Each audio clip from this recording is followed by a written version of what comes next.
Planas gyvenimas. Ieškom savo laisvės formulių. Šiame epizode kalbinu Aurimą Mikalauską, audioteka.lt ir PIN pradėk iš naujo podcast'o įkūrėją. Aurimas dalinasi savo laisvės formulę, kuri jam yra apie du dalykus – galimybę rinktis ir kūrybinę laisvę. Jeigu norit sužinoti dalį Aurimo plano gyvenimo, kviečiu klausytis. Kaip gyvenimas? Gerai, labai geru laiku dabar mes kalbam, nes kai aš tau tada rašiau, neatsimenu, gal aš net, nes man būna toks etapas, žinai, kai į sprintą patenku, aš neatsakau skambučių, netrašau žinučių, tai toks visiškas gausteris pasidarau. Tai tas etapas baigėsi, nes tam etape aš labai mėgstu sakyti ne viskam, neinu niekur kalbėti, nu, arba sakau, palaukit biškį vėliau, kai turėsiu, taip sakant, galimybę pagalvoti. Nežinai, kai esi labai užsiėmęs, tada nesinori tuo metu niekam sakyti taip ir atrodo, tai baigsis ir norėsiu pasilsėti. Tai va, tai praėjo tas etapas ir dabar mes kalbam, kai jau dabar truputėlį lengviau galiu atsikvėpti. Nuostabu, šviesesės smegenys ir mintis tada vadinasi, ar ne? Taip, tikrai. Buvai vienas iš tų žmonių, kuriuos Planas gyvenimas bendruomenė rekomendavo, kaip uždaviau klausimą, ką pažįstat iš žmonių, kurie yra pasiekę kokią nors savo laisvę arba savo planą gyvenimą. Tai papasakok pirmiausia tu iš savo perspektyvos, kaip tau atrodo, kokias laisvės esi pasiekęs. Aš taip skaičiau, žinai, ir tavo prašymą podcast'o, kur tu apie laisvės kalbėjai, ir tokie dviprasmiški jausmai buvo. Dviprasmiški ta prasme, kaip ir, žinai, beveik visas, taip atrodo, realiai, kad tu kaip ir turi tas laisvės, bet galbūt gali susidaryti klaidingas įspūdis tiem žmonėm, kurie kitaip suvokia laisvę, negu aš suvokiu. Žinai. Tai man atrodo, net pradėti reikia nuo to, kad laisvė man, žinai, tai yra galimybė rinktis. Galimybė rinktis ir, pavyzdžiui, tu ten kalbėjai apie lokacijos, žinai, laisvę. Tai aš kaip ir, žinai, aš esu prisirišęs prie Lietuvos, bet tai mano toks pasirinkimas šiuo metu yra. Ir tai nėra, kaip čia pasakyti, tai nėra ta judėjimo laisvė, kad aš kasdien norėčiau būti skirtingoje vietoje arba kažkur keliauti. Tai nėra laisvė, kurią aš norėčiau turėti. Bet jeigu norėčiau, tai būtų mano pasirinkimas, aš galėčiau ją turėti. Ir man atrodo, taip yra pas visus gyvenime, tik tai galbūt ne visi tą taip mato, ne visi supranta, kad jie turi irgi galimybę rinktis, tik tai, kad kiekvienas pasirinkimas jie turi ir savo kainą. Ir tu visada renkiesi, žinai, ką bedarytum, pavyzdžiui, renkiesi dirbti vienoje vietoje ir, pat kaip mano atveju, kurti verslą, kuris yra lokalus, ar tu renkiesi kitokį gyvenimo būdą, kuris yra keliauti, žinai, galbūt tau bus sunku sukurti tokį verslą, kaip aš kuriu šiuo atveju, kai pasirenku prisirišti prie vienos vietos, bet sukursi galbūt kitokį. Ir tai yra toks tavo pasirinkimas. Bet man atrodo, kad mes dažnai labai įsikalinam save tarkim, kalbant apie lokaciją, į tokį gyvenimo būdą ir galvojam, kad mes neturim pasirinkimo. Kai iš tikrųjų turim, tik tai mes galbūt nesam pasiruošę sumokėti kainos, ką kainuos tas pasirinkimas. Ta pati, pavyzdžiui, judėjimo laisvė. Labai įdomus pokalbis buvo su Danu Pankevičium PIN, kuris yra keliautojas, apkeliavęs visą pasaulį, išskyrus vieną šalį. Ir jis pasirinko tokį gyvenimo būdą, nuolat keliauti, bet tai jam kainavo santykius. Tai jam kainavo tai, kad jis negali sukurti ilgalaikių santykių ir jis pasiryžo sumokėti tą kainą. Tiesiog sako, aš suprantu, taip, tai yra kaina, kurią aš moku. Net ir dabar kažkokia jisai buvo mergina susiradęs, bet sako, tie santykiai, aš jau dabar žinau, kad jie niekur nenuves dėl to, kad aš renkuosi nuolat keliauti. Tai man atrodo, čia labai svarbu suvokti. Kitas dalykas, nežinau, pavyzdžiui, finansinė laisvė. Kas tau yra, pavyzdžiui, finansinė laisvė, kad aš geriau suprasčiau, žinai, ar aš ją turiu ar ne? Taip, čia ir labai svarbu, kad visiems tos laisvės labai skirtingos. Aš ir pati, kai tą prašymą podcast'o rašiau ir tau, ir kitiems, man lygiai taip pat net dviprasmė, o triprasmė jausmai kažkokie dėl visų tų laisvių yra, nes suprantu, kad kažkam tai bus visiška priklausomybė nuo finansų, kitam tai bus visiška, kaip ir sakai, visiškas kalėjimas galvoti apie pinigus, tai tiesiog nori žmogus keliauti ir neturėti jokių pinigų savo kišenį. Tai pakalbėkime geriau apie tavo suvokimą, kaip gerai pradėjai, ar ne, kas tau ta laisvė yra ir kas tau yra ta galimybė rinktis, kaip suformulavai savo gyvenime tokį supratimą, nes, kaip ir pradžioje sakiau, jeigu tave žmonės mato kaip pavyzdį arba pavyzdinį gyvenimo būdą, ar ne, žmogaus, kuris turi kažkokią laisvę, čia nekalbam konkrečiai apie vieną iš tų 3 laiko lokacijos finansinę, bet kokią kitą, tai pakalbėkime apie tai, kas tavo gyvenime ta laisvė yra. Gerai. Tarkim, finansinė laisvė, pakalbėkime apie finansinę laisvę, nes man atrodo, tai yra labai dažnai eskaluojama tokia žinutė, žinai, finansinė laisvė, pasyvios pajamos ir taip toliau. Ir man, pavyzdžiui, aš kažkaip vis grįžtu prie to klausimo, ta prasme, kad man kažkas užsimena. Sako, va, aš čia siekiu, sakykim, tos finansinės laisvės ir siekiu, kad uždirbčiau pasyvias pajamas. Ir kas kartą aš išgirstu tokį komentarą, suvokiu, kad greičiausiai vis tiek tos pajamos nebus tokios pasyvios, kaip mes tam idealiam pasaulyje matom. Ir mano atveju aš net nelabai noriu, kad tos pajamos būtų pasyvios, nes ką aš tada darysiu su savo laiku, kur aš tada nukreipsiu savo dėmesį. Ir, žinai, toks gaunasi, greičiausiai nukreipčiau dėmesį į kokią nors verslo kūrimą. Tai palauk, tai gal tada tiesiog nukreiptą dėmesį į verslo kūrimą, nes man tai patinka. Tai mano ta veikla, kurią aš užsiimu dabar jau lengva skaičiuoti, virš 10 metų, nes neseniai 10 metų gimtadienį Audioteka atšventė, nors iš tikrųjų tai jau virš 12 metų, čia jau jeigu skaičiuojant nuo to, kai prasidėjo tos mintis, kai pradėjau dėlioti planus, pradėjau ten kažkaip garsinti, tik tai 10 metų, kai mes jau oficialiai veikiam ir esam matomi. Bet prieš tiek laiko aš tiesiog nusprendžiau, kad tą laiką, tą savo laisvą, kaip ne laisvą laiką, bet tuo metu dar aš dirbau, bet tą darbo laiką, kodėl nenukreipus tą linkme, kur iš tikrųjų man būtų gera leisti tas 8 ar 10 ar kartais ir 12 valandų per dieną. Tai aš nukreipiau ir, nežinau, galbūt neleidžiu niekada tam tokiam ateiti jausmui, kad taip aš save įkalinau. Aš vis klausiu, kas man toje veikloje faina ir kas nebe faina. Nes, žinai, tai yra tokie vis tiek, kai tu kuri savo verslą, tai tokiais etapais ateina. Pradžioj tu esi vienas ir viena vertus, žinai, tu turi visišką laisvę, ką nori, kur nori ten nukreipti savo dėmesį, kokį nori komunikacijos kanalą pasirinkti. Ir dažniausiai, aišku, visi renkasi visus iš eilės, viską apimti, pabandyti daryti ir turbūt ir aš kažkuriame etape tą irgi bandžiau padaryti, bet pradžioj tu esi vienas ir kaip ir viską faina daryti, bet galiausiai ateini į tą etapą, kur supranti, kad, yra tam tikrų dalykų, pavyzdžiui, audio knygų montavimas, garsinimas, kurie neteikia man tiek džiaugsmo, kaip kiti dalykai, kaip komunikacija, kaip rašymas Instagramo posto, kaip kūrimas storio ar ten dar kažko. Ir tada tu, atsižvelgdamas į tai, ar tu gali sau leisti tai ar ne, pagal finansinės galimybės, tu pradedi ieškoti darbuotojų, pradedi galvoti, kam tu gali deleguoti. Ir net labai dažnai, kai tu jau ir turi darbuotojų, tu nedeleguoji tam tikrų dalykų, kol tau jie yra smagus, fainus, bet ateina etapas, kai viskas, tu supranti, kad gerai, dabar man įdomiau yra, nežinau, kažkokia tai viena konkreti vėlgi kryptis, arba galbūt nujauti tokį tą pašaukimą, žinai, tokį ateinant irgi su baime, kad va dabar reikia paleisti šitą naują projektą šitame versle. Ir tai vadinasi, kad tu turi atiduoti daug dalykų, kuriuos tu dabar darai, nes visada mes, vėlgi grįžtam prie to paties pasirinkimo, mes visada renkame, žinai, tai lygiai taip pat su savo laiku. Visada, kai tu nusprendi savo laiką paskirti tam projektui, tu tuo pačiu sąmoningai arba nesąmoningai pasakai ne kažkokiam kitam projektui arba netgi eiliai kitų projektų dėl to, kad tiesiog kitaip tavo laikė tai nesutilps. Ir man atrodo, šita vieta yra, kur jeigu mes tokį pasirinkimą darom nesąmoningai, mes labai dažnai suklystam galvodami, kad, tai kažkaip suspėsiu. Ir tada visi kiti darbai, jie pradeda kentėti.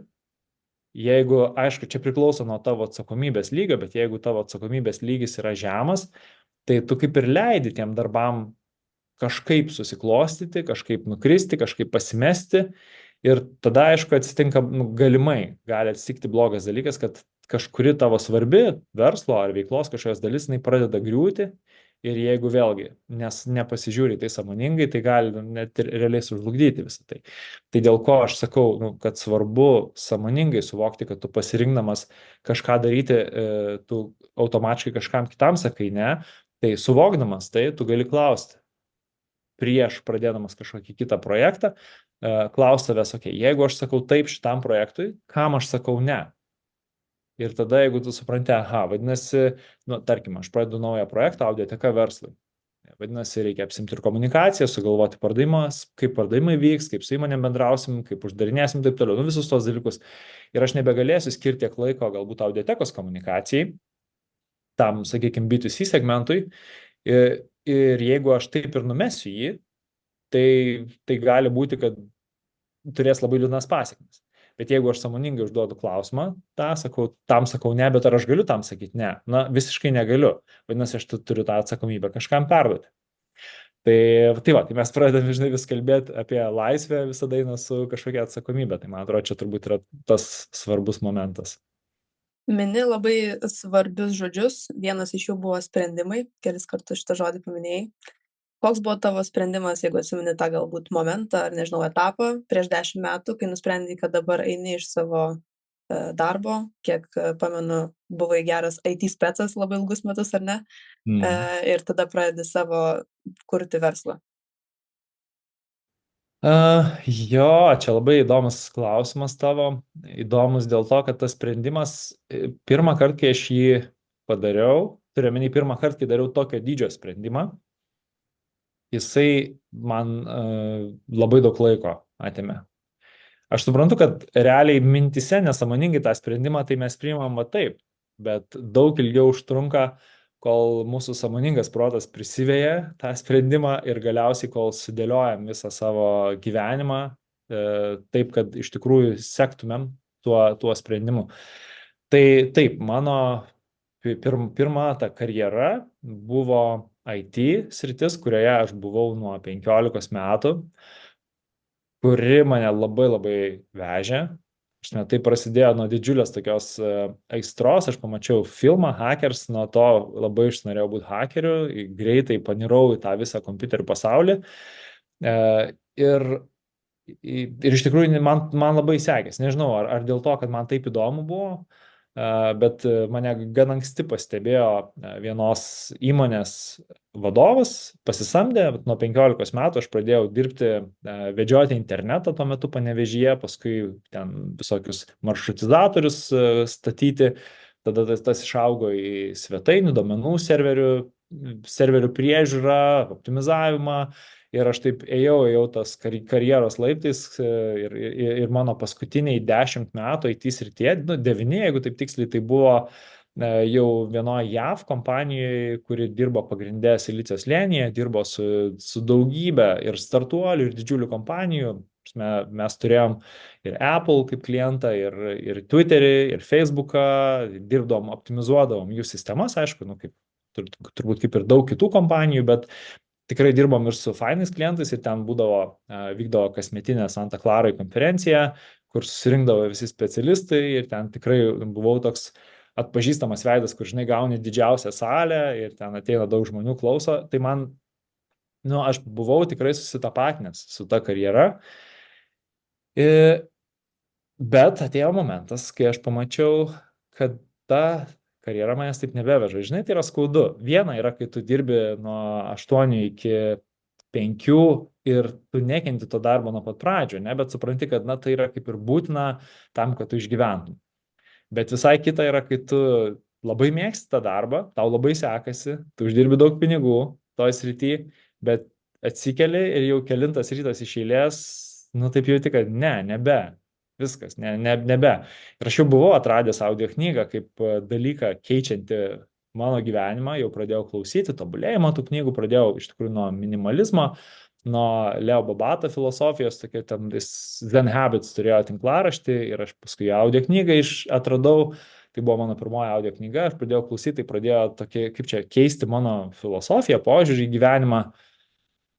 Ir paraleliai, žinai, vyko tie du dalykai. Taip, viena vertus labai įdomu audio knygos, jos čia dabar mane traukia, bet yra ta IT sritis, kuri man patiko, tiksliau, kurioje man sekasi, iš kurios aš gyvenu ir su kuria nebežinau, ką daryti.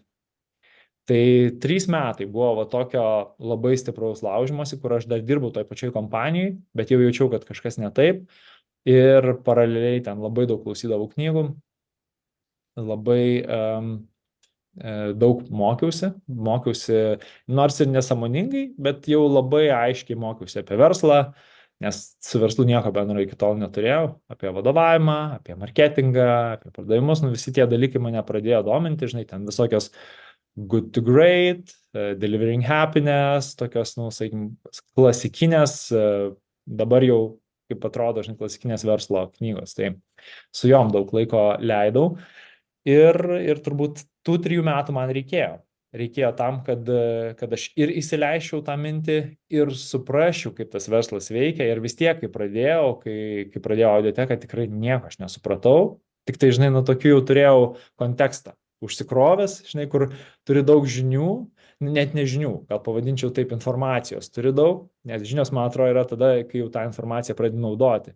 Ten buvo toks kratinys informacijos, kurią dar nemoku jungti jos su realybė. Bet jinai buvo. Ir man tai buvo labai įdomu.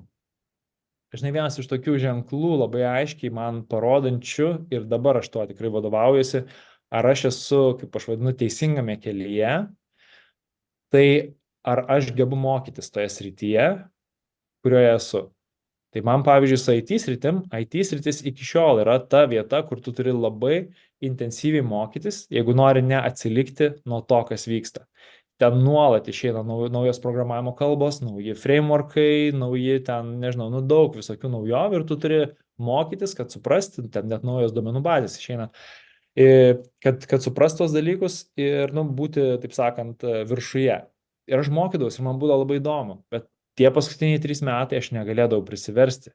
Aš būdavo įsijungiu kažkokį tai kursą, atsiverčiau kažkokią knygą ir man neįdomu, man nebegaliu. Ir tai man toks aišku ženklas, žinai, kad viskas, tas sritis nebėra mano, nes tuo tarpu verslas, audio knygos, ten gyvenimo būdas, gyvenimo filosofija, žinai, 7 efektyviai veikiančių žmonių įpročiai, kaip tapti ten, kaip surasti draugų ir padaryti įtaką, man taip įtraukia, taip įdomu ir tuo metu atrodo taip praktiška, žinai, taip reikalinga. Ir tai man toks aišku ženklas yra, kad vadinasi, savo dėmesį aš turiu nukreipti ten, nes tas mano smalsumas ten ir veda. Tai tai apie tavo klausimas, aš nepamiršau tavo klausimas buvo apie sprendimus. Tai tas sprendimas užtruko 3 metus ir tuos 3 metus kaip ir nesąmoningai aš jau aiškiai judėjau, žinai, tą linkme, sąmoningai tiesiog buvo kelios tokios naktis, kai aš jau nebegalėjau miegoti, kai pradėjau konkrečiai jau galvoti, kaip aš tą pavadinsiu, ar aš tai programuosiu pats, ar surasiu, kas suprogramuotų ir tiesiog, žinai, toks būna, kai kaupiasi ir tu jauti, kad viskas jau pasiekė, žinai, tą tokį, ugnikalnis išsiveržė. Tai man buvo, tai išsiveržė bemiegėmis naktimis, kuriomis aš nebuvo, kad nepailsėdavau, žinai, toks yra restless, kai nemiegi ir nepailsi, o man kaip tik tiek daug energijos buvo, toks proveržis, kad tiesiog, supratau, kad viskas. Tai turi jau pradėti jungtis, turi žengti. Ir iš tiesų sprendimas vis tiek atėjo tam tikrą prasme nesąmoningai, nes aš sugalvojau pavadinimą savo projektui ir, žinai, kai galvoji pavadinimą, tai iškart turi patikrinti, ar domenas yra laisvas, ar užimtas tą, kurį tu sugalvoji. Ir mano atveju aš sugalvojau ir galvojau, genialus pavadinimas Audioteka, užimtas domenas. Ir toks, kažkas čia užėmė, žinai, ir pasižiūriu kažkokią Lenkijos kompaniją. Kas ta Lenkijos kompanija? Nueinu į tada Audioteką, nes nieko nėra, žinai, jokio nėra puslapio, tiesiog užimtas domenas. Nueinu pasižiūrėti ir ten kažkoks projektas, kuris jau kaip ir panašu į audio knygas, žinai, ir panašu į tai, apie ką aš galvojau. Ir aš sužinau, kad pasirodo, tai yra veikiantis prekės ženklas Lenkijoje, yra kažkoks žmogus, kuris tą kuruoja, aš tam žmogui parašiau žinutę tą pačią naktį, kitą rytą jisai man parašė, kad susiskambinam per Skype'ą. mes suskambinam per Skype'ą ir tai prasidėjo. Ir mes pradėjom, bendrauti ir realiai tada sako, tai gerai, tu kurk ten Lietuvoje kažką, garsink knygas, leisk ir sako, mes tau paskolinsim savo duomenų, savo techninę bazę, savo appsus, dar kažką, žinai, kad tu galėtum visą tą paleisti Lietuvoje. Tai prasidėjo. Toks gavosi, žinai, galvoja, atrodo, kaip ir neveiksi, bet va tas skambutis, tas pirmas pokalbis su verslininku, kuris jau tą pradės ir kuris gali būti potencialiai mano mentorium, kuo jis ir tapo, tiesiog, žinai, toks gavosi susijungimas dalykų. Bet aišku, žinai, aš turėjau ieškoti atsakymų, kad tas susijungimas įvyktų. 3 metai skamba kaip visai ilgas laiko tarpas. Aš turėjau savo gyvenime panašų laikotarpį. Tai labai suprantu apie tas 2 paralelės, kurias kalbi ir ten vyksta daug savianalizės ir naktinių apmąstymų. Tai mano kitas klausimas labai su tuo ir susijęs yra. Visai nemažai dabar kalbi apie savęs atradimą arba kaip atrasti save. Tai turbūt nėra geresnio žmogaus kaip pavyzdžio, kuris galėtų apie tai papasakoti ar ne. Bet jeigu dar galėtum skelti mintimis į tą 3 metų laikotarpį, nes skamba kaip tokia viena, žinai, didesnių tavo gyvenimo transformacijų kažkokių įvykusių. Galbūt atsimeni kokių nors savianalizės priemonių, klausimų, būdų, metodų, kuriuos savo bandai pritaikyti, kad išlįstum iš to nesusipratimo viduje savo? Aha. Tai galvoju, ar aš jau tada tai taikiau, turbūt aš daug ką taikiau, tuo metu keldavau kažkokius tai klausimus. Vienas iš jų, kaip minėjau, toks gal čia net labiau nesąmoningai iškilęs, bet buvo būtent dėl gebėjimo mokytis, kas padėjo man suprasti, kuria kryptį man iš tikrųjų reikėtų judėti. Bet jo, tavo geras klausimas, geras tuo, kad, žinai, norisi atsakyti taip, kaip čia pasakyti, kaip aš lyg ir žinau, kad yra teisinga, ne, bet tuo tarpu, kai aš grįžtu pats į savo tą etapą, aš suprantu, kad aš tą dariau, nelabai sąmoningai. Nebuvo, kad aš galvojau, kokie čia dalykai man vaikystėje, žinai, kokias svajonės turėjau, kas man patikdavo. Taip, man patiko knygos, žinai, tenai, ne vaikystėje, gal labiau paauglystėje aš atradau knygas, bet tai buvo faina, tai buvo priemonė mokytis, nes aš IT dalykų pradėjau mokytis būtent iš knygų. Arba ten apie ką aš, sakykim, svajodavau, ką darydavau, ką aš ten klausimai, ne ką aš veikčiau, ten paradintas vidury nakties, visi šitie dalykai. Jie yra geri klausimai užduoti savo, bet tuo metu aš savo jų neuždavinėjau. Aš labiau gal, tokį vis tiek pasitikėjau tuo tokiu vedimu, kur tu tiesiog jauti, kur energijos yra daug ir kur mažai. Bet žinai, kaip tau pasakau, vidury nakties atsikeli, 3 ryto, vilko valanda, bet tiesiog tavo, žinai, energija trykšta ir kai tuo tarpu tu atsikeli 7 ir neturi jėgų, žinai, eiti į darbą. Tai iškart labai aišku ženklas, žinai, kur tu turėtum nukreipti savo energiją. Aš tai tikiu, žinai, kad kai tu jau nukreipsi savo tą energiją kažkokia linkme, kur jinai natūraliai, organiškai yra, tai viskas ten susijungs. Ne iš karto, žinai, ten aišku, kad ten ta herojaus kelionė bus, tu turėsi, žinai, susidursi su sienom, turėsi įveikti iššūkius, tave kvestionuos, ten nieks tavim netikės, tai ta herojaus kelionė, jinai realiai gyvenime taip ir vyksta. Bet jeigu tu jauti tą energiją, tai tu su ta energija visą tai ir veiksi, tos visus iššūkius. Labai geras pratimas nusikelti savo vaikystę. Tu dažnai, kiek pamenu tą su savo pašnekovais per piną irgi darai. Jeigu dabar, kaip ir sakai, tada nesąmoningai tame energijos pliūpsnyje būdavai, bet neklausdavai savęs klausimų apie savo vaikystę, bet jeigu dabar galėtumėm palyginti, pavyzdžiui, visą tavo gyvenimo istoriją dabar, prieš 10 metų ir tada, kai buvai vaikas, ar kaip buvai mažas, žinojai, ką veiksi, kai užaugsi? Ne, visiškai nežinau. Aš žinau, va šiaip vienas iš dalykų, kurį aš maniau, gal net nemaniau, apie kurį svajojau vaikystėje, tai buvo aviacija. Aš augau šalia aerodromo ir galvojau, kad, va tas yra, aš taip negalvojau, bet man taip gera būdavo žiūrėti tuos lėktuvus, į tuos sklandytuvus, ten eidavau per lauką tokį didžiulį iki aerodromo, kad galėčiau pažiūrėti, žinai, ką ten visi daro, bet toks buvo kažkoks labai didžiulė man atskirtis tarp jų, tų visų pilotų, žinai, kurie turi kažką, ar ten pinigų, ar sėkmę, ar laimę, nežinau, kažkodėl jiem pasisekė ir jie gali tai daryti, o aš to niekada negalėsiu daryti, bet visada varvindavau seilę, žinai, tai žiūrėdamas, tai va čia turbūt buvo viena iš tokių krypčių, kur aš įsivaizdavau, kad kažkada vėliau darysiu ir kai man buvo kokie 35 metai, aš pradėjau galvoti, o kas man trukdo? Žinai, nu, toks, o kodėl nepabandžius? Ir man padovanojo iš tikrųjų bandomąjį skrydį sklandytuvu. Galbūt aš užsiminiau kažkam ir padovanojo bandomąjį skrydį sklandytuvu ir pabandžiau skristi, žinok, po to skrydžio daugiau niekada nebenoriu skristi ir nebežiūri į aviaciją taip pat. Dažnai man tai buvo, aš pradėjau kilt ir iš pradžių, o čia kaip faina, kaip įdomu, žinai, įlipi į tokį metalinį daiktą, tą sklandytuvą ir galvoju, nu, ne taip įsivaizdavau truputėlį, žinai, visą tą iš vidaus ir tada pradedi kilti ir tada pradeda pykinti, pradeda supti ir aš ten jau po kelių viražų sakau, viskas, leidžiamės, man užtenka. Ir viskas, dingo visa romantika ir aš tos svajonės, nu, kaip ir atsikračiau, aš nesupratau, kad, nu, tai, kaip aš ją įsivaizdavau savo galvoje, atrodė žymiai gražiau, negu tai, kaip tai atrodo realybėje.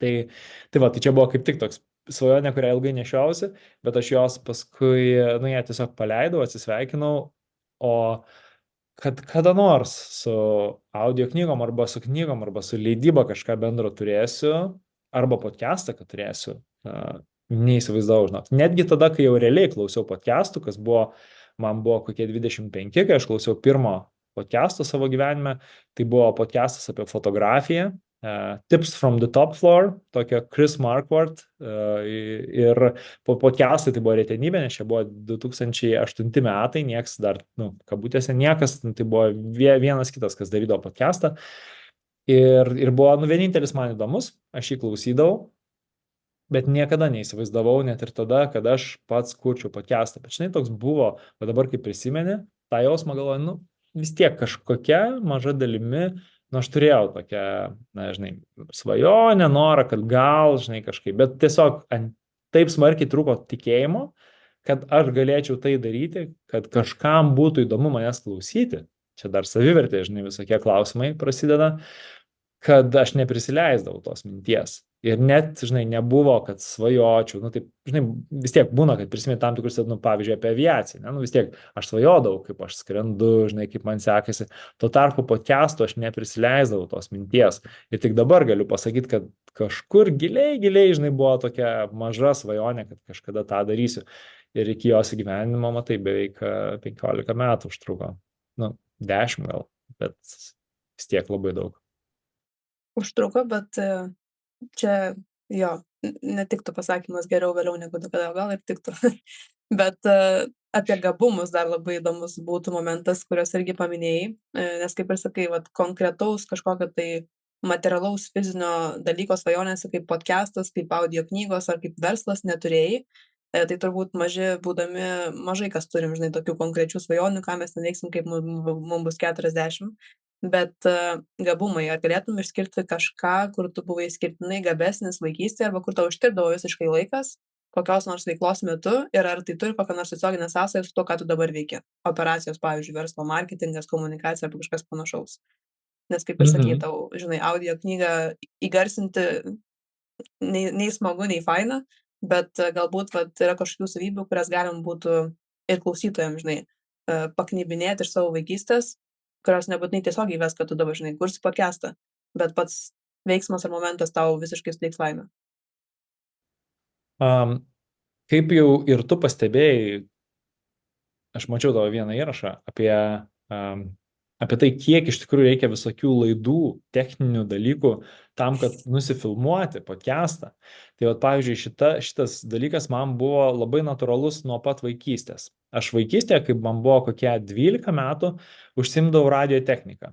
Neatsimenu, kaip aš to susidomėjau, bet žinau, kad ten 5 klasėje jau skaitydavau 8 ar ten 9 klasės fizikos vadovėlį ir man elektra ir viskas, kas susiję ten varžos ir taip toliau, man buvo labai įdomu. Aš to domėjausi, paskui pradėjau lituoti visokias schemas. Dar prisiminiau nesėdį tokį prisiminimą, kai būdavo ten visiems draugam kieme darydavau, kaip čia, elektroninių pagrindų veikiančius pypsikus ant dviračių. Nu, dabar mes tokia būdavo, nežinau, kaip tai lietuviškai vadinasi, mes kaburkom vadindavom tokie pasikabinį, tai aš ten sudėdavau mikroschemas, sudėdavau ten kažkokią garsiakalbį, mygtuką pajungdavau ir gaudavosi ten vos ne kas garsiau pypina su savo dviračiu važiuodamas. Tai man visi šitie elektronikos dalykai būdavo vaikystėje ganėtinai natūralūs.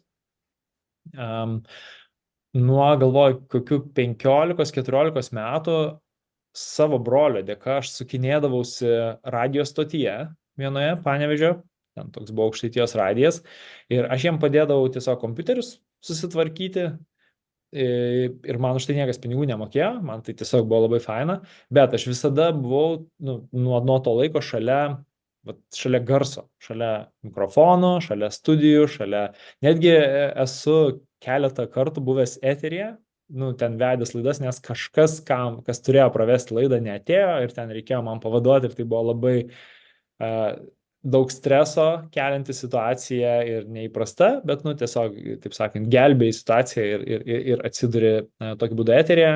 Po to niekada daugiau gyvenime nenorėjau būti eterėje, bet esmė, kad teko pavaduoti. Tai visiškai buvo ne mano dalykas. Tai kiti įgūdžiai, žinai, kurių reikia, ta pati komunikacija, komunikacija socialiniuose tinkluose, bendrai bendravimas tarp žmonių, visa tai man buvo visiškai nepažįstama. Tai aš ugdžiausi jau tų pačių audio knygų dėka. Ir čia galbūt yra įdomus momentas tuo, kad tai mane labiausiai ir įkvėpė. Tas supratimas, žinai, kad mūsų mokymasis plačiaja prasme, ne tik tai kažkokių, žinai, specifinių techninių dalykų, ne kažkokių techninių įgūdžių, ne programavimo kalbos, bet ir gyvenimo įgūdžių nesibaigia, kai mes baigiam mokyklą. Nes mokykla iš tikrųjų net ir nemoko tų dalykų, gal dabar jau moko, bet mūsų laiku tai tikrai nemokė tų dalykų, mes kaip ir natūraliai mokomės tų dalykų, bet man toks supratimas vėlesnėme amžiuje, kai aš pirmą kartą galbūt paskaičiau Dale Carnegie knygą, kaip įsigyti draugų ir daryti įtaką žmonėms, tas supratimas, kad kaip puoselėti žmogiškus santykius, kad tu gali to išmokti, kai tau 28 ar 30 metų, man buvo toks, geras. Atradimas, žinai, ir aš tada daug labiau, gal net ne kiek daug labiau apskritai, tada įtikėjau tą audio knygų idėją, kad tai tikrai gali būti gyvenimą keičiantis dalykas. Kodėl? Nes mano gyvenimą tai pakeitė. Žinai, staiga dalykai, kuriuo aš nemokėjau, nežinau, kaip daryti, man kėlė paniką, vien ta situacija, kai yra, nežinau, ateini į konferenciją, nepažįstamų pilna, matai kažkoks žmogus, žinai, vienas stovi, prieini prie jo ir pakalbini. Man, ta prasme, tai yra siaubo kelianti situacija. Bet kai tu perpranti, kaip veikia žmonių santykiai ir supranti, kad kitas žmogus, jis vienas ten ir greičiausiai jam irgi taip pat nejauku, kaip ir tau. Ir tada, kai tu gali ateiti ir net nesvarbu, ką tu pasakysi, bet jeigu užsimegs ryšys, jūs abu būsit ir patenkinti galutiniu rezultatu ir šiek tiek nejaukiai jaustis pradžioj toj situacijai, kai tą supranti ir supratai, kad, žinai, to išmokai iš kažkokios knygos kvailų pavadinimų, toks galvoji, geras, net neskirdamas tam laiko, nes čia vėlgi audio knygos mano atveju buvo nerealus atradimas tuo, kad aš tuo metu, kai pirmąją audio knygą perklausiau, aš auginau mažametį vaiką ir aš labai daug laiko leisdavau stumdydamas vežimėlį lauke ir aš neturėjau kada paskaityti knygos, žinai, kaip pagalvoju, vien fotografijos, kas mokosi fotografijos klausydamas podcast'o. Tu turi, žinai, matyti, turi, skaityti, turi matyti kitas nuotraukas, bet aš neturėjau tokios galimybės, nebuvo laiko tam, aš dėl to klausydavau podcast'o, tai paskui prasidėjo taip pat ir audio knygos, žinai, kur tu mokaisi tam tikrų įgūdžių, net visiškai neturėdamas tam laiko. Galėtum papasakot klausytojui šitą jausmą, kurį pačioj pradžioje paminėjai, ne kaip jausmą, bet galimybę rinktis tau yra laisvė. Tai koks yra jausmas turėti galimybę rinktis dabar?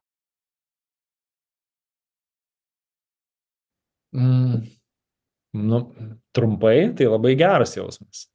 Bet labai, man atrodo, čia yra tas galimybė rinktis, ar tai geras jau, tiksliau, ar tai geri rezultatai iš to, ar ne, man atrodo, labai priklauso nuo tavo atsakomybės lygio. Aš kažkaip vis turbūt prie to grįžtu, bet man atrodo, kad mano ta bendrai darbo etika ir atsakomybės lygis yra ganėtinai aukštas.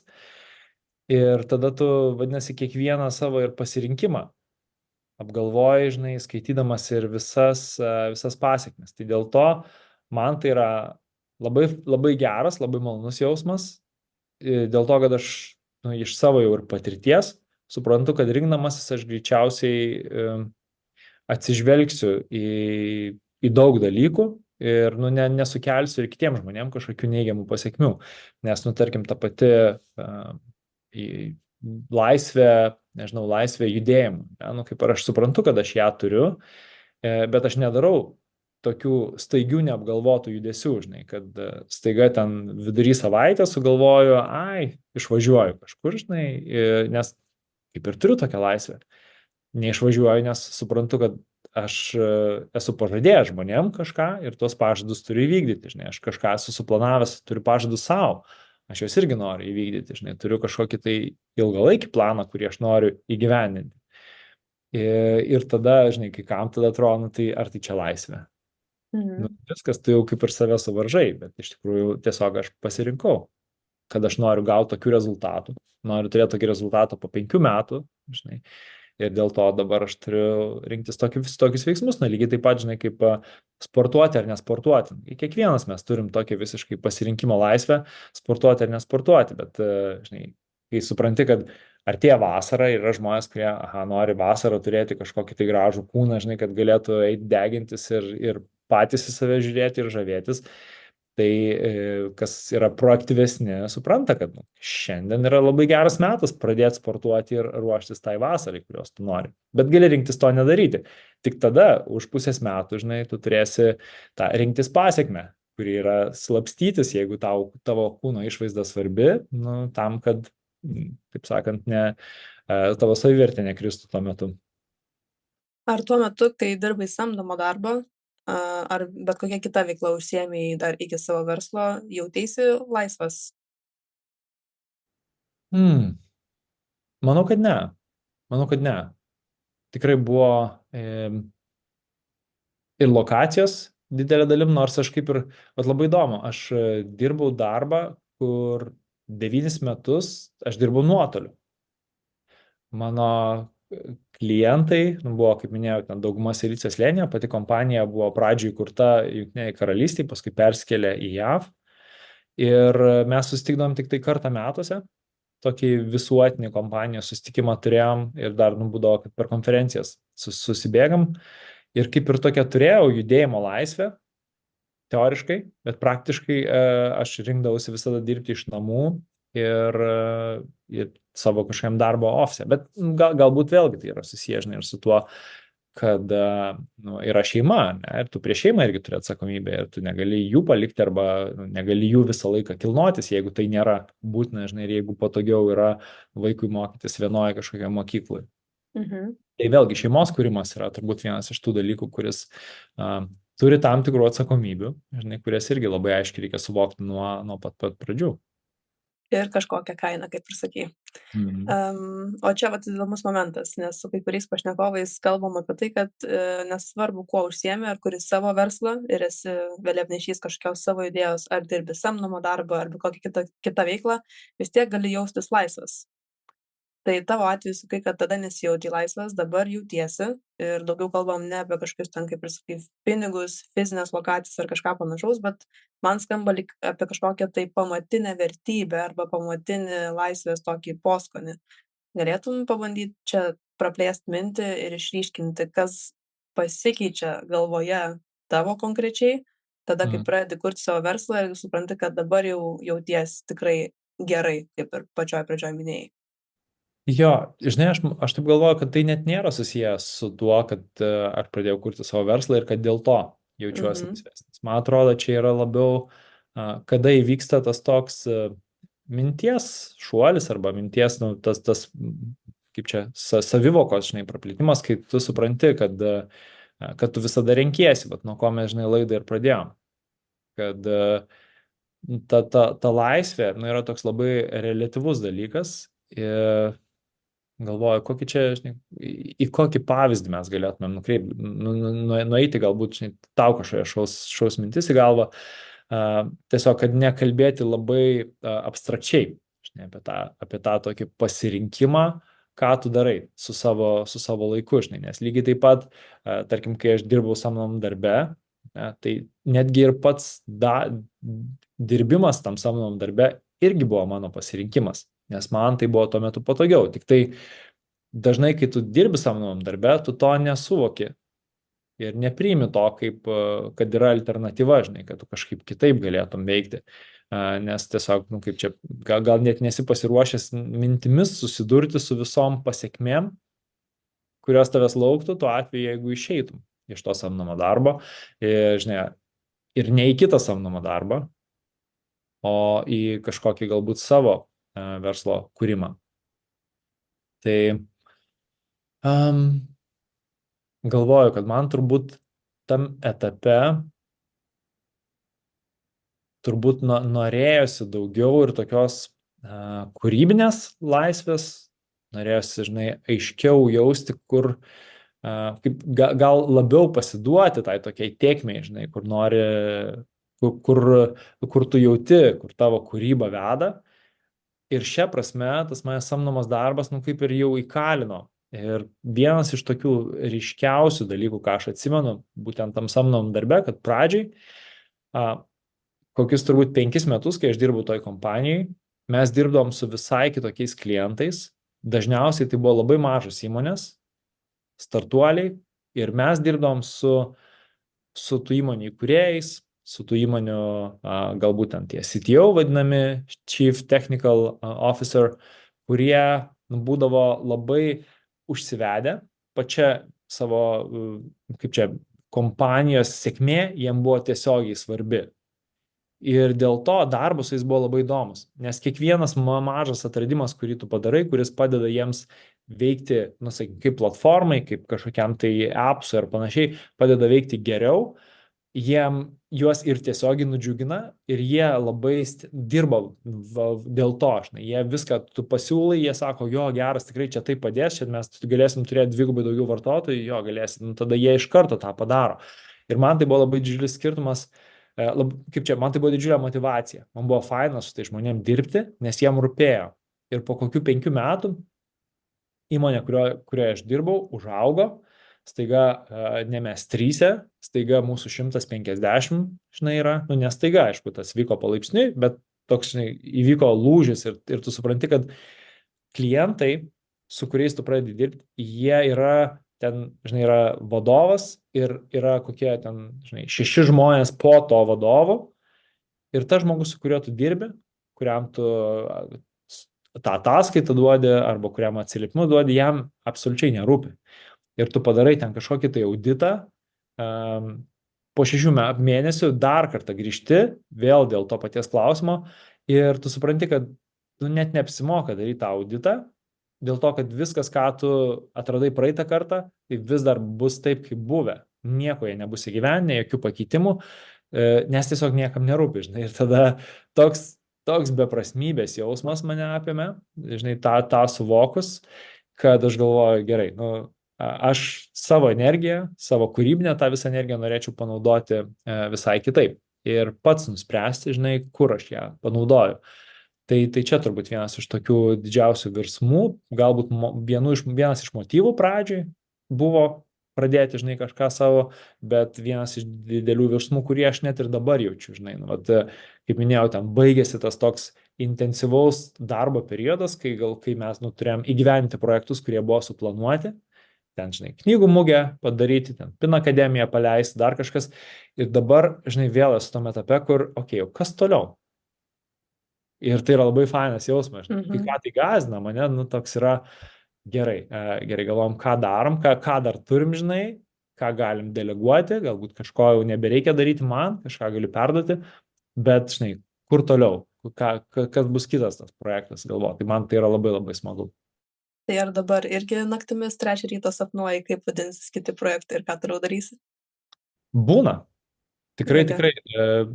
Ir ši naktis tokia irgi buvo truputėlį nerami, bet ta gerąja prasme, po kurios aš tikrai atsikėlęs jaučiausi labai, labai energingas. Bet jo, sukinėjęs truputėlį mintis, nes turiu, sakykim, vieną tokį didžiulį projektą, kurį noriu paleisti per, taip galvoju, iki rugsėjo, jeigu viskas gerai. Ir tai va, tai priejo truputėlį, žinai, jauti daug tokio kūno virpuliukų, to tokio malonaus ruošimosi jaudulio. Visiems norėtųsi iš to jaudulio palinkėti vieną ar kitą formą. Planavimas. Minėjai jį truputį kita forma, bet man labai įdomu, kiek visame šitame tavo, kaip tu pats sakei, sąmoningam kely pasirinkimų ir tam tikrų sprendimų padarime buvo planavimo, kad ir kaip tą planavimą supranti kaip mechanizmą. Mhm. Daug, žinok, daug. Ir kasdien to yra pas mane daug ir buvo tada daug.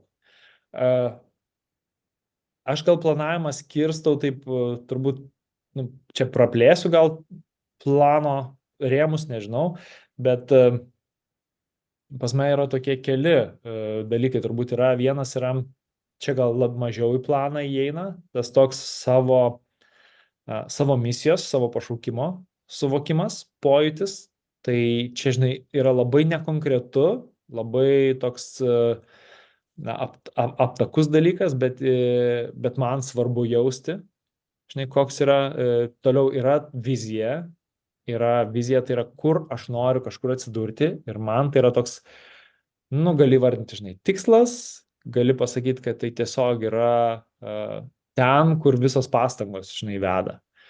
Yra tada kažkokie planai, jau konkretesni, kad ir už 10 metų, ar ne, nu vėlgi, ar tai tikslas, ar planas, kaip čia pasakyti, nu, tai yra tikslas, planas yra ne kaip tu tenai nusigausi, gal taip tiksliau būtų įgyvendinti. Bet mano tokie konkretūs planai dažniausiai apsiriboja kokią taip savaitę į priekį. Nu, netiesa, aš turiu vis tiek tikslą, sakykim, nu, vat, paminėjau, ne, turiu vieną projektą, kurį noriu padaryti už 9 mėnesių. Vadinasi, aš šiandien jau pradedu planuoti, žinai, kažkokius konkrečius veiksmus, kurie mane nuves tenai. Ir ne tik šiandien, aš jau truputėlį anksčiau tą planuoju, bet vis tiek vienas iš pirmų dalykų, žinai, kurį aš atsisėdęs prie kompo, jau tenai prasibėgęs, pasportavęs, nusimaudęs vilnelėje, žinai, padarau, tai yra susidėlioju planą, žinai, okay, ką aš šiandien turiu sugalvoti. Ir pirma mano dienos pusė yra labiau skirta būtent tokiam planavimui, aš kaip sakau, svarbiausiam savo dalykui. Čia yra tik vienas dalykas knygos, vos vienas iš dalykų, kuriuos aš perėmiau, ir šiaip man tai yra nerealiausia knyga apie planavimą ir tikslų siekimą apskritai. Tai yra, kad aš skirstu savo dieną į 2 dalis, nes kaip vadovas ten turiu ir visokių, žinai, e-mailų, turiu susitikimų ir taip toliau, tai visa tai vyksta pas mane antroji dienos pusėje. O pirma dienos pusė visada yra skirta svarbiausiam dalykui ir ten, kur yra pas mane lenta, tai ant tos lentos yra kampe užrašytas klausimas, kur jeigu aš netyčia nežinau, ką man šiandien reikia daryti, tai aš pasižiūriu į tą klausimą, ten yra parašyta what's one thing, such that by doing it, everything else would be easier or unnecessary. Ir jeigu aš nežinau atsakymą iš tą klausimą, tai mano darbas tuo metu yra surasti tą atsakymą. Tai va šiuo metu aš esu tam etape, kur truputėlį turiu paieškoti atsakymą būtent į klausimą, ką aš turiu daryti, kas yra tas svarbiausias mano darbas šiuo metu. Ir man atrodo, aš dabar pasižiūrėsiu, bet man atrodo, šiandien taip ir užsirašiau, šiandienos mano pirmas dalykas buvo, į ką man reiktų sutelkti dėmesį per ateinančius 3 mėnesius. Ir ten yra, žinai, ryte dėliosiu, sudėlioti visi konkretus dalykai, žinai, ką aš turiu atkreipti dėmesį. Tai to planavimo pas mane, yra labai daug ir jeigu aš jau esu ne kartą tą patyrę, žinai, kad jeigu aš dieną pradedu be konkretaus plano, tai tada jinai, žinai, dienos gale aš toks galvoju, nieko šiandien nepadariau. Nieko šiandien dirbu. Čia Aurimo palinkėjimas visiems, kurie sako, kad kam čia gyvenime planuoti arba kam tas planas. Tai net tie, kurie sakot, kad neplanuojat, žinokit, jūs irgi planuojat kažką. Paminėjai dar labai gerą dalyką - kūrybinę laisvę, truputį kitaip ją įvardinai, negu kad pradžioj galimybę rinktis. Ir čia turbūt būtų artimiausia sąvoka tam, kaip manęs pradžioj klausė, kas man būtų laisvė, ar ne? Ir jinai labai toli yra nuo finansinės arba tokios labai, žinai, konkrečios kažkokios techninės laisvės, kurios turbūt labai daug žmonių pasaulyje siekia. Kaip ir sakai, ten norim pasyvių pajamų, ten 1 000 000 eurų per dieną ir taip toliau. Ir man atrodo, kad būna užsikadinam save tame siekime kažko labai labai konkretaus, kalbant apie pinigus. Tai pakalbėkim truputį apie pinigus vis dėlto, nes man atrodo, kad daug kas ne tai, kad sutiks, bet pasakys, kad taigi negali laisvai kūrybinti arba negali būti laisvas mintimis, kai galvoji, ką rytoj valgyti arba už ką susimokėti nuomą ten ir panašiai. Kaip su pinigais tavo santykis per gyvenimą vystėsi? Labai keitėsi. Keitėsi ir keitėsi labai įsitikinimai, nes aš augęs tokiai labai tradiciniai šeimoje dirbančių žmonių, tai mano tėtis statybose dirbo, ilgą laiką suvirintojas buvo, jisai dabar daugiau tokių specialybių turi, bet būtent kaip statybininkas. Mano mama buvo mokytoja, paskui darželio auklėtoja ir dabar yra darželio vadovė. Nu, pavaduotoja turbūt ilgą laiką prabuvo, bet iš esmės, nu, vis tiek dirba tą tokį vadovaujamai darbą valstybiniai institucijai. Ir mano tokie pirmieji dalykai, ką aš girdėjau apie verslininkus, buvo iš tų tokių 90-ųjų virsmo, žinai, kai kas supirkinėjo ten talonus, supirkinėjo, žinai, visokius, nežinau, kaip ten čekiai ar kas ten, nu, dabar jau neatsimenu, kaip ten vadino, bet iš esmės, žodžiu, akcijas supirkdavo, vieni supirkdavo, kiti išparduodavo ir tada tie, kurie supirko pralobo, žinai, ir tada jie visi vagis, tada visi spekuliantai vagis, žinai, kurie perpardavinėja, čia tokiu būdu pelnosi. Tai aš augau, nu, tokioj socializacijai, kur verslininkas buvo laikomas blogų žmogumi, verslas blogų dalykų ir pinigai atneša, žinai, nelaimės ir taip toliau. Tai ir kažkaip tai ir galvojau, kad, nu, aš dirbsiu taip pat, žinai, kaip ir visi kiti žmonės. Ir kai aš pradėjau, kaip ir visi kiti, tuo metu, kaip man taip atrodė, žinai, nu, aš platesnio paveikslo galbūt tuo metu neįsivaizdavau. Kai aš pradėjau uždirbti daugiau pinigų, nes mano šiaip labai, net galiu įvardinti konkrečiai, žinai, kai aš pirmam darbe, nu, vat, minėjau ten radio stoty, tai būdavo, nu, jau ten, jeigu reikalas prispaudžia, būdavo, kad man sumoka 50 litų, kad pataisyčiau konkretų kompiuterį, bet aš juos ir šiaip pataisydavau net ir be prašymo. Paskui, kai jau mane susirado tas interneto tiekėjas, jisai man mokėdavo 150, paskui 200 litų per mėnesį. Čia buvo, nu, aš buvau moksleivis, tai kaip ir man čia, sakykim, susimokėti už mobilų, kas tuo metu buvo retenybė apskritai žmonėm, nu, man buvo visai faina. Tada pirmam darbe, galvoju, jau Vilniuje, dar studijuodamas pirmam kursė, aš gaudavau 1000 litų, po metų gaudavau 2000 litų kitam darbe. Paskui, kai pradėjau dirbti to IT įmonėje, ten uždirbdavau pradžioj gal 3000 jau dolerių tuo metu, kas, nu, įsivaizduoja, labai didžiulis šuolis. Ir galiausiai ten užaugo iki kokių 6000 eurų. Nu, tai būdavo toks iš dalies kaip freelancerio atlyginimas, nes visada tu gauni tiesiogiai nuo to, su kiek klientų padirbi. Nu, bet taip vidutiniškai gaudavosi apie 5-6 tūkstančius eurų kiekvieną mėnesį. Tai įsivaizduoju, šuolis didžiulis, bet aš vis tiek mokėdavau viską išleisti. Nu, žinai, užtekdavo pragyvenimui 1000 litų ir paskui, kai uždirbdavau 6000, irgi sugebėdavau viską išleisti. Tai dėl to ilgą laiką, kai nesąmoningas tas santykis, jisai buvo toks, kad, nu, pinigus reikia išleisti. Žinai, visus neinvestuodavau, netaupydavau. Ja, visiškai.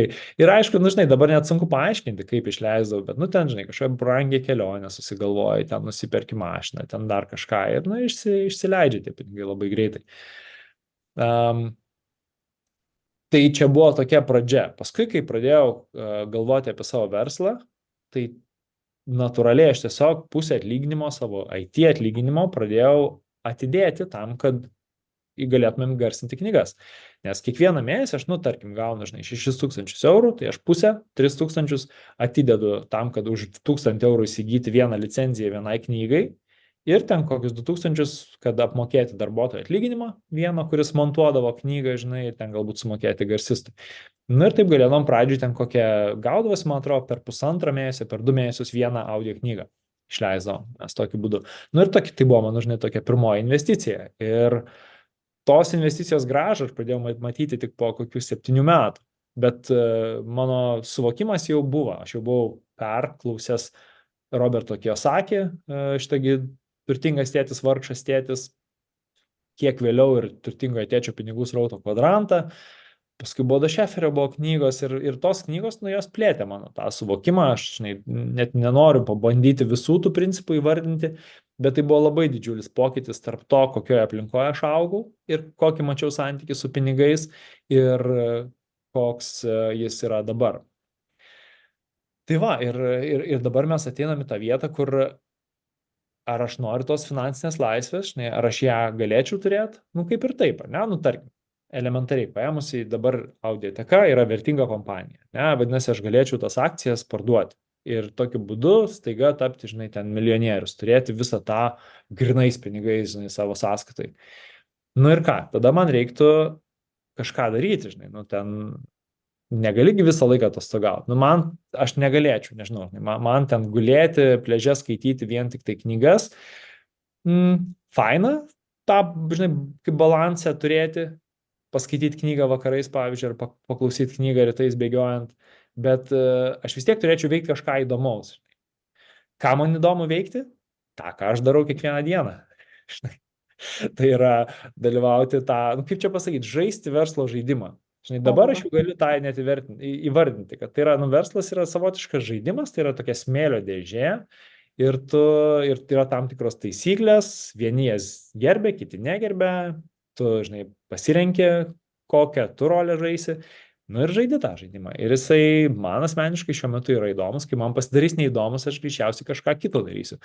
Bet, žinai, nenorėčiau dabar turėti, žinai, daug pinigų, tarsi suinvestuoti ir gyventi už tas pasyvias pajamas, nes aš nežinočiau, ką veikti, aš, man atrodo, išprotėčiau iš to tokio, nu, aišku, neišprotėčiau, aš tiesiog staigiai vėl pradėčiau daryti kažką, kas greičiausiai, žinai, generuotų dar papildomų pajamų.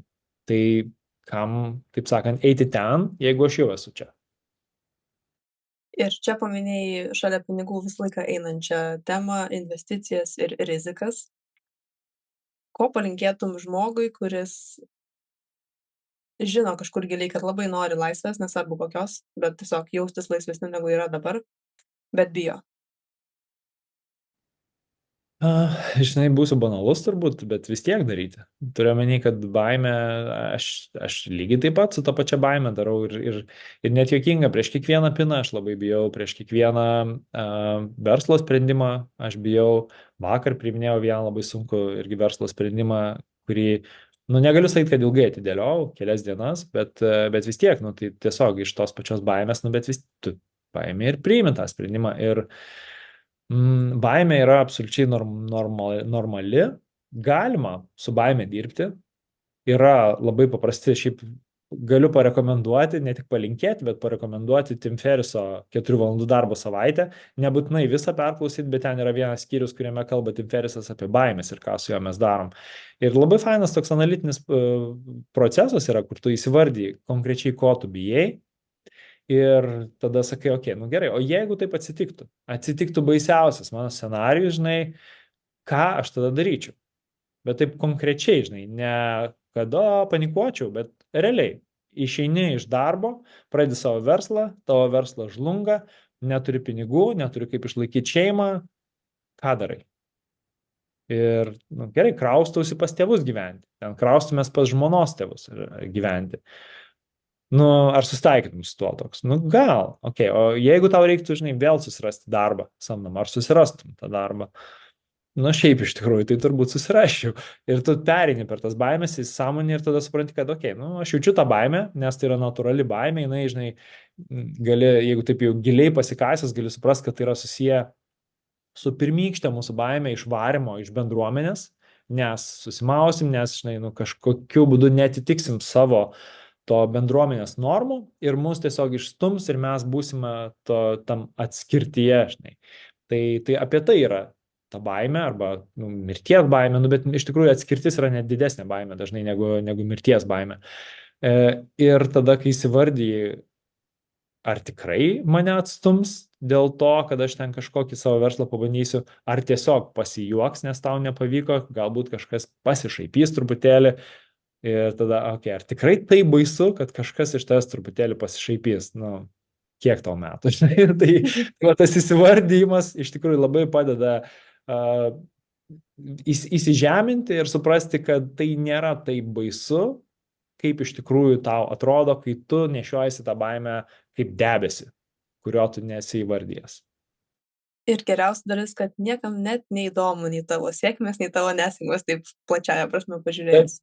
Taip. Pabaigai. Šiandienos ryto tavo ir dabar turbūt beveik kasdienio ryto veikla Vilnelė. Kokia čia motyvacija ir kodėl tai darai? Žinok, turbūt reiktų prisiminti, kodėl aš tą pradėjau daryti, nes aš tą pradėjau daryti prieš kokius 3 metus, nes draugas pasiūlė ir paskui tik supratau, kuo tai yra gerai, kuo tai yra naudinga.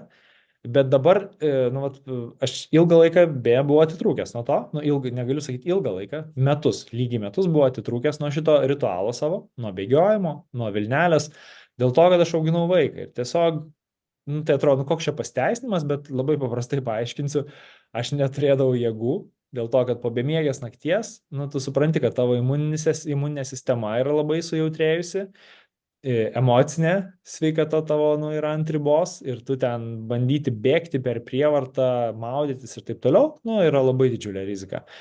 Bet tas etapas baigėsi ir dabar aš jau grįžau ne tik į bėgiojimą, pradžioje galvoju grįšiu į bėgiojimą ir galvoju, gerai, šį sezoną maudymosi praleidau, jau nebesimaudysiu. Bet aš vis tiek bėgu tose vietose, kur jau prieš 3 metus maudydavomės mes su draugu. Ir žinok, tiesiog nesusilaikiau. Toks prabėgi ir galvoju, kaip neiššokti. Ir ten vieną dieną nubėgu, neturėjau rankšluosčio, ir galvoju, tikrai bus blogai, neturėsiu kaip nušluos. Ir kitą rytą, dėl viso pikto pasimsiu, Pasiėmiau, išsimaudžiau ir jau tai tas tęsis, visą. Ir praeitą savaitę, ir šią savaitę tęsis. Tai čia, sakykim, aš negaliu sakyti, kad labai aiškiai suvokdamas, kodėl tą darau, tą pradėjau daryti. Paskui supratau, ten pradėjau biškį Wim Hofu domėtis ir tiek jo kvėpavimo pratimai, tiek bendrai tas toks tikrasis grūdinimas, šaltam vandenyje, jisai uždegimus mažina, nes mūsų kūne labai daug visokių yra uždegimų ir aš tą savo kūne jaučiu ir tie visi tokie ritualai viena vertus uždegimus sumažina, kita vertus tai yra labai įdomus sąmoningumo pratimas. Aš nesu medituojantis žmogus, turiuomenį, aš neskiriu kasdien laiko ten kažkokiai 10 ar 20 minučių tylos meditacijai. Bet tas maudymosi ritualas arba kvėpavimo ritualas, naudojant Wim Hof metodiką, jisai keliom minutėm įveda į labai panašią būseną, kurioje tu esi medituodamas, kur tu turi sutelkti dėmesį į tai, kas vyksta tavo kūne ir būtent tas dėmesio sutelkimas, o ne panikos režimas smegenyse, jisai padeda tau išbūti labai lengvai ir tame šaltam vandenyje ir, sakykim, kvėpuojant toj nekvėpavimo būsenai. Tai yra net labai maloni patirtis, kaip pavyzdžiui, per Wim Hofo tu hiperventiliaciją padarai ir tada kelias minutes būni nekvėpuodamas. Ir tu tuo momentu, labai aiškiai jauti, kaip visos vos ne kūno ląstelės reaguoja į tą pasikeitusią būseną. Tai tokia savotiškas ir meditacijos ritualas yra. Jėga, man atrodo, čia bus mano next avantūra artimiausiu metu. Tai to ir palinkėsiu tau. Ačiū tau. Kol tavęs klausiau, man kaip struktūriniam žmogui mintyse jungiasi taškai su kitais pašnekovais, su kuriais aš šiom dienom kalbu. Ir man labai panašu, kad laisvės formulė, nesvarbu, kokia ta laisvė būtų, pirminė, antrinė, pamatinė ar ten labai specifinė kaip finansai, turi tam tikrą formuluotę. Tai manau, kad dar daug pokalbių iš tokių žmonių kaip tu ir mes tą formulę visi atrasim. Tai ačiū tau labai. To ir linkiu ir lauksiu labai tavo pasidalinimo tą formulę, kai jau pavyks ją atrasti. Planas gyvenimas kalba apie asmeninį produktyvumą ir projektų valdymą komandose. O šis podcastas yra galimybė mums visiems, besiklausant kitų žmonių laisvės formulių, pabandyti atrasti savo planą gyvenimą. Jeigu įdomu, kviečiu klausyti, komentuoti, laikinti, subscribinti, sharinti, rašyti mums laiškus ir klausimus. Ir su nekantrumu laukti vis kito ir kito epizodo. Iki greito.